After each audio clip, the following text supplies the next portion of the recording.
अस्सलाम वालेकुम। तो आज आपका भाई दोबारा आपके सामने एक नई वीडियो में हाजिर है। तो जिस तरह के आप लोगों को पता है कि रमज़ान मुबारक स्टार्ट हो चुका है। आज हमारे पास है 11 तारीख और मार्च का महीना है, 2024 है हमारे पास। और आज हम शेयर लेके आए हैं आपके लिए इंडस मोटर्स। ठीक है, उसका हम एनालिसिस करेंगे। इंडस मोटर्स जिस जो कि इंडस मोटर्स जो कि हमारे पास टोयोटा मोटर्स के नाम से VSX में, इंडस मोटर के नाम से टोयोटा एक्चुअली VSX में लिस्ट है। तो उसके बारे में हम ये टेक्निकल एनालिसिस लेके आए हैं। तो अगर तो आप लोगों को नहीं पता कि हम 1000 सब्सक्राइबर्स पे एक गोल्ड ब्लू चिप स्टॉक आपको फ्री में देंगे। 1000 सब्सक्राइबर पे उस पर एक प्रॉपर वीडियो आएगी 1000 सब्सक्राइबर्स के बाद, जिसमें डिविडेंड्स वगैरह स्टॉक के होंगे। उसमें डिविडेंड्स भी वो देता है स्टॉक, कैपिटल गेन के भी चांसेस हैं। और एक मेरे हिसाब से ब्लू चिप स्टॉक है। तो अगर तो तुम लोगों को ये इस तरह के स्टॉक्स चाहिए तो तुम लोगों को सब्सक्राइब करना पड़ेगा, तो तुम लोगों को पता है। तो जल्दी जल्दी जिसने लाइक सब्सक्राइब नहीं किया कर लो। तो हम यहाँ पे अब देखते हैं इंडस मोटर्स के बारे में। ठीक है, अब इंडस मोटर्स के बारे में अगर आप देखें ना, तो यहाँ पे बहुत ही जो है ना वॉल्यूम्स बहुत कम लगते हैं। और जिन स्टॉक में याद रखो वॉल्यूम्स कम लगते हैं, उनका डेली चार्ट यहाँ आपको आर्डली चार्ट कभी भी नहीं देखना चाहिए। ठीक है, ये आर्डली में कुछ होगा ही नहीं, वॉल्यूम्स देखो बिल्कुल नेग्लिजिबल वॉल्यूम्स है। ठीक है, तो उनका जो स्मॉलर फ्रेम का चार्ट होता है वो इस तरह कोई अजीब सा बनता है। तो इसमें फिर हम बिगर फ्रेम पे जाते हैं। अब हम मंथली में देखते हैं। अच्छा, तो मंथली में देखो ना अगर तुम लोग, तो तुम लोगों को एक पॉजिटिव अप ट्रेंड बनता दिख रहा है। ठीक है, बिल्कुल प्रोमिनेंट अप ट्रेंड तुम लोगों को दिख रहा है यहाँ पे। ठीक है, ये एक चीज होगी। हमने एक चीज एनालाइज कर ली कि ये हमारे पास एक सिंपल अप ट्रेंड में हमें दिख रहा है। ठीक है, और ये हमारे पास चैनल की फॉर्मेशन भी बन रही है। ये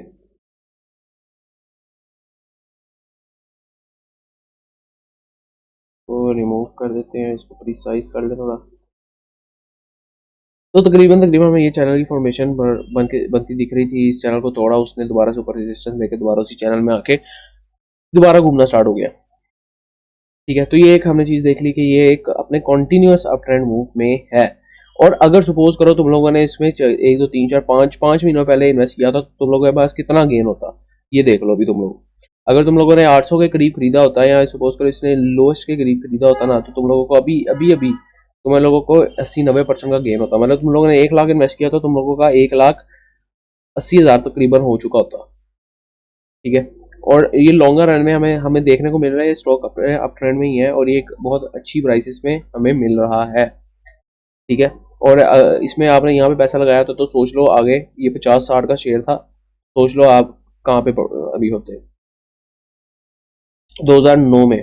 ठीक है, और कहते हैं it's never too late to invest. तो हमें घबराना नहीं है, हमने बस अच्छी प्राइस रेंज देखनी है और उसके मुताबिक हमने देखना है कि हमें स्टॉक को कहाँ पे लेना चाहिए। ठीक है, अब ये एक चीज़ हमने देख ली कि भाई ये एक अपने हायर हाइज बना के ऊपर जाता है और यहाँ से फिर नीचे आता है। ठीक है, तो अब हमने देखना है कि भाई ये कहाँ से रिजेक्ट हो सकता है।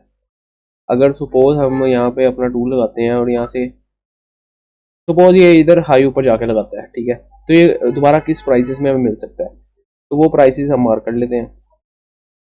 इसको हम एक्सटेंड कर लें अगर,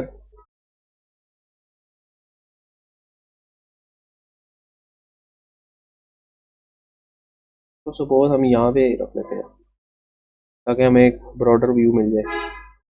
तो हमारे पास प्राइस रेंजेस तकरीबन यहाँ पे आ जाती हैं। ठीक है, तो अगर हमें इंडस मोटर्स तकरीबन तकरीबन 1050 से लेकर 1200 300 की रेंज में भी मिल जाता है ना, तो हमें इंडस मोटर्स ले लेना चाहिए। ठीक है, लेकिन अभी अभी इसमें फ्रेश एंट्री इसलिए नहीं बनती क्योंकि देखो ना कितना गेन करके आया है। ये देखो ये कितना गेन करके आया है, 70 80% का ये गेन कर चुका हुआ है। तो इसमें फ्रेश एंट्री तो बनती नहीं है, ये चीज़ हमने देख ली। ठीक है, अब हम देखते हैं इसकी डेली फ्रेम में जाके मूविंग एवरेजेस देख लेते हैं। यहाँ पे हम ईएमए लिखेंगे, 2 ईएमए डालेंगे। ठीक है, एक मैंने तुम लोगों को पिछली वीडियो में बताया था, एक EMI तुम लोगों ने 200 की डालनी है। ठीक है, जो कि हम उसको दे देते हैं ब्लैक कलर। ठीक है, एक EMI हम डाल देते हैं 20 की। अब 20 का शो कर रहा था 20 दिन, ठीक है, क्योंकि डेली चार्ट है। और जो 200 है वो 200 दिन शो कर रहा होता है डेली चार्ट के मुताबिक। अच्छा, अब तुम लोग यहाँ देखो ना, तो यहाँ पे तुम लोगों को क्लियरली दिख रहा है कि ये, मैं तुम लोगों को क्या बताया कि जो 200 का EMI है ना, ये इसकी क्या है, औकात है। ठीक है, ये यहाँ पे ये मैग्नेट की तरह आता है। ठीक है, और जो ये 20 का EMI है, ये इसके साथ साथ ही रहता है जहाँ पे ट्रेंड जा रहा है। ठीक है, तो अब ये EMI, ये जो इसकी ये रेंज है ना, हो सकता है ये यहाँ पे हायर एक हाई लगा के आए और दोबारा इस रेंज में ये CMI की तरफ मूव करना स्टार्ट हो जाए। तो हमने अभी जो काम करना है ना, अगर जिसके पास इंडस मोटर पड़ा हुआ है, वो ये कर सकता है कि प्रॉफिट बुक कर सकता है इसमें। ठीक है, सपोज तो तुम लोगों ने यहाँ पे 10 खरीदे थे, ठीक है, इंडस मोटर, और तकरीबन तुम लोगों ने 900 रुपए के खरीदे थे 10, तो मतलब के 9,000 के आए। ठीक है, और यहाँ पे तुम लोग बेच रहे हो 1,500 रुपए के, तो मतलब 15,000 के बेच रहे हो सपोज।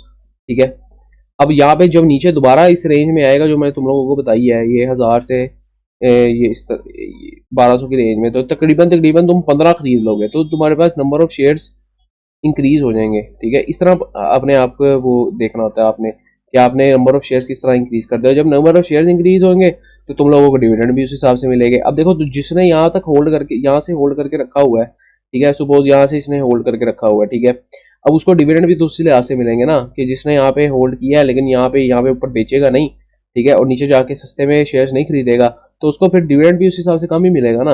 आल्दो उसको कैपिटल गेन थोड़ा बहुत मिल रहा होगा, लेकिन डिविडेंड उस हिसाब से कम मिलेगा। ये एक चीज देखने वाली है। हमने देख लिया कि भाई ये रिजेक्ट होकर कहाँ तक आ सकता है, वो हमने प्राइस रेंजेस भी मार्क कर ली, और हमने अभी देख लिया कि इसकी फ्रेश एंट्री नहीं बनती।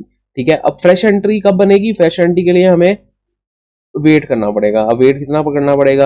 अब वेट वो डिपेंड करता है कि कैंडल्स कितनी बनती हैं और फिर नीचे जाती हैं। ठीक है, यहाँ पे भी हमें ट्रिपल टॉप की फॉर्मेशन मिल रही थी तकरीबन, और यहाँ पे नीचे चले गया, तो इसी तरह कोई पैटर्न यहाँ पे भी बनेगा, तो वो उस हिसाब से फिर वो नीचे चला जाएगा।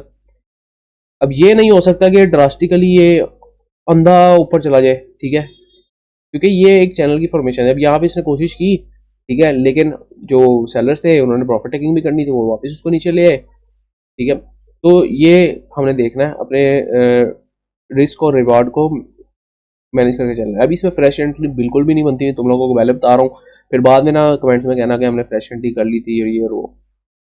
ठीक है, ये हमने देख लिया। ठीक है, दो पर्सपेक्टिव से हम देखते हैं, हम प्राइस एक्शन से देखते हैं और हम इंडिकेटर से देखते हैं। अब यहाँ पे हम एक इंडिकेटर और लगा लेते हैं, RSI भी देख लेते हैं। अब RSI हमें जो है ना 70 के करीब मिल रहा है, जो कि हमारे पास इतना भी कोई मतलब over over overbought, over sold कहते हैं, ओवरबॉट कहते हैं, ओवरबॉट नहीं है। ठीक है, यहाँ पे ओवर सोल्ड होता है, यहाँ पे ओवरबॉट होता है। ठीक है, ओवरबॉट अभी भी हमारे पास यहाँ पे नहीं दिख रहा। ठीक है, और RSI भी ऊपर जा रहा है और ये प्राइस भी ऊपर जा रही है, इसका मतलब हमें कोई डाइवर्जेंस भी नहीं अभी दिख रही। ठीक है, इसका मतलब ये क्लियरली ये अपने हाई को यहाँ पे टच कर सकता है, इसके लिए ये तरह कोई मुश्किल बात नहीं है ये। ठीक है, अब इसने, अब यहाँ पे देखो, यहाँ पे जब ये कैंडल्स बना रहा था, ये हाई की कैंडल्स ने हाई टच करने की कोशिश की, रिजेक्शन मिल गई, फिर हाई टच करने की कोशिश की, फुल रिजेक्शन मिल गई। अब इससे अच्छे मोमेंटम से आ रहा है, तो हो सकता है ये यहाँ पे जाके हाई टच कर ले। लेकिन अगर ये लो हो जाता है तो हमने इस रेंज के करीब 1,000 से 2,000, 1,000 से 1,300 की रेंज के करीब हमने इसमें बाइंग अपॉर्चुनिटी देखनी है। तो छोटा सा एनालिसिस था, उम्मीद करता हूँ तुम लोगों को पसंद आया होगा। ठीक है, अपनी स्क्रिप्ट्स भी लिखो जाके कि कौन सी स्क्रिप्ट से मजीद तुम लोगों को एनालिसिस चाहिए। ठीक है, इससे हमें ये मिलता है कि हमें पता लग जाता है कि किस रेंज में हमने बाय करना है, किस में नहीं करना। ठीक है, और सब्सक्राइब करो, सब्सक्राइब के तुमसे पैसे नहीं ले रहा मैं, सब्सक्राइब करो आप लोग, तो इसमें आपका ही फायदा है। मेरा तो फायदा क्या है, मेरा क्या फायदा है इसमें बताओ आप। बाकी रशियम के लिए भाई को इजाज़त दीजिए, और अपनी स्क्रिप्ट जरूर मेंशन करिए। रमज़ान मुबारक आप सबको। घर वालों का ख्याल रखें, अपना ख्याल रखें, पाकिस्तान का ख्याल रखें। अल्लाह हाफिज़।